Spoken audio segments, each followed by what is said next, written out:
പ്രിയമുള്ളവരെ എല്ലാവർക്കും നമസ്കാരം. ഞാൻ ജോഷി വീണ്ടും ആർജി അസോസിയേറ്റ്സിൽ നിന്നും ഇന്ന് എല്ലാവർക്കും വളരെ ഉപകാരപ്രദമായ ഒരു വീഡിയോയുമായിട്ടാണ് ഞാൻ വീണ്ടും നിങ്ങളുടെ മുൻപിലേക്ക് എത്തുന്നത്. എല്ലാവരും എല്ലായ്പ്പോഴും ചോദിക്കുന്ന ചോദ്യത്തിന് ആൻസറാണ് ഞാനിപ്പോൾ ഇവിടെ പറയാൻ പോകുന്നത്. ഇപ്പോൾ നമ്മൾക്ക് എല്ലാവർക്കും അറിയാം, ഫിനാൻഷ്യൽ ഇയർ 2024-25 ഫിനാൻഷ്യൽ ഇയറിലെ ഇൻകം ടാക്സ് റിട്ടേൺ ഇൻഡിവിജ്വൽ കേസും പ്രൊപ്പറേറ്റർഷിപ്പ് ബിസിനസ്സിൻ്റെയും ഫയൽ ചെയ്യാനുള്ള അവസാന ദിവസം ഈ കഴിഞ്ഞ സെപ്റ്റംബർ 16 2025 ആയിരുന്നു. ആ അവസരം എല്ലാവരും പ്രയോജനപ്പെടുത്തി ഫയൽ ചെയ്തവർ വളരെയധികം ആൾക്കാരുണ്ട്. പക്ഷേ ഇനിയും ഫയൽ ചെയ്യാത്തവരുമുണ്ട്. അപ്പോൾ ഇനിയും ഫയൽ ചെയ്യണമെങ്കിൽ എന്താണ് അതിൻ്റെ വ്യവസ്ഥിതി, എന്താണ് ഫൈൻ പെനാൽറ്റി എങ്ങനെയാണ് വരുന്നത് എന്ന് എല്ലാവരും ചോദിക്കുന്ന ഒരു ചോദ്യമാണ്. അപ്പോൾ നിങ്ങൾ മനസ്സിലാക്കേണ്ട ഒരു കാര്യം,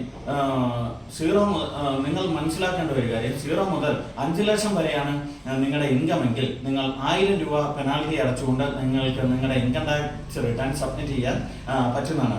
നിങ്ങളുടെ ഇൻകം 5 ലക്ഷത്തിന് മുകളിലാണെങ്കിൽ 5000 രൂപയാണ് നിങ്ങൾ ഫൈനും പെനാൽറ്റിയുമായിട്ട് നൽകേണ്ടത്. ഇനി നിങ്ങളൊരു ഇൻകം ടാക്സ് കൊടുക്കേണ്ടയാളാണെങ്കിൽ നിങ്ങൾക്ക് ടാക്സബിൾ ഇൻകം ഉണ്ടെങ്കിൽ നിങ്ങളുടെ ടാക്സബിൾ ഇൻകം എത്രയാണോ അതിൻ്റെ 1% ഓരോ മാസവും 1% ചാർജ് ചെയ്തുകൊണ്ടായിരിക്കണം നിങ്ങളുടെ ഇൻകം ടാക്സ് റിട്ടേൺ ഫയൽ ചെയ്യേണ്ടത്. ഇത് എല്ലാവരിലേക്കും ഷെയർ ചെയ്യുക.